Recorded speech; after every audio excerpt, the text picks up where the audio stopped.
how thinking like a monk may be limiting your prosperity. Have you ever felt so conflicted with wanting something material like a beautiful home or a really nice car, and then feel guilty for wanting those things because you're a spiritual person?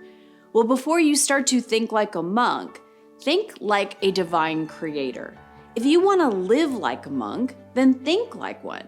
But if you want to live in your divine design of abundance, success, well-being, and prosperity, then think like the divine. You know, most people have mistaken spirituality with poverty. Those that were considered spiritual were in service and not for money, like a priest or a monk. Many years ago, I was having issues struggling in my business. We had just bought a beautiful home, and all of a sudden, it was like the prosperity started to slow down.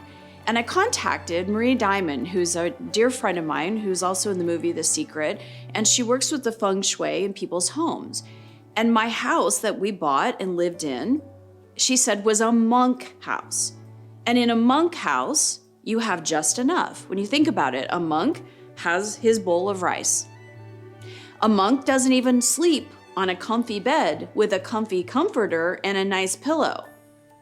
A monk isn't in a relationship.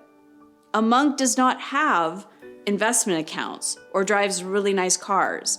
A monk lives in the present moment, which is great, right? That's a thing that we could do, but a monk doesn't have kids.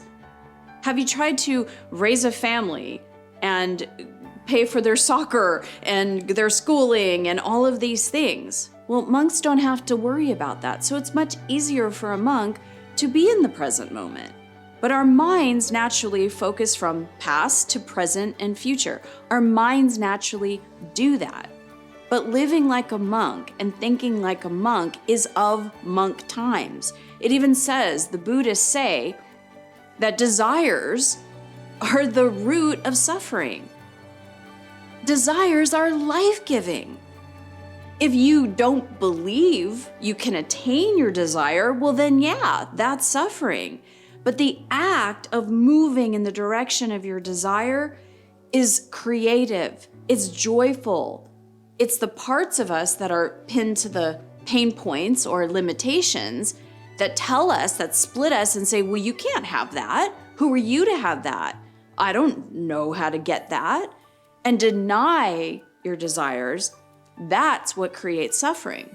Spirituality, in its purest sense, is enjoying abundance and prosperity in all forms, intangible as well as tangible.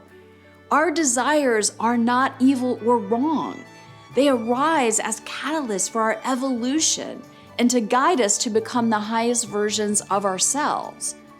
What if you could shift and be both materialistic and spiritual? Because you are. You're both physical and non-physical, embracing both parts of yourself. The oneness, the allness of all you are. You feel love and acceptance for who you are, which is in complete alignment with the divine and how the very breath that breathes you feels about you. It's who gave you the desire in the first place.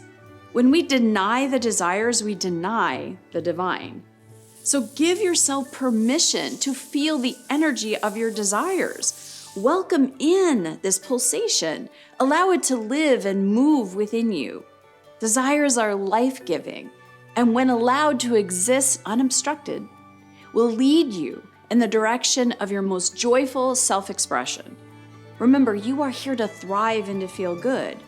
Desires are life-giving. They're the birthplace of everything, and they're important to your expansion into joy.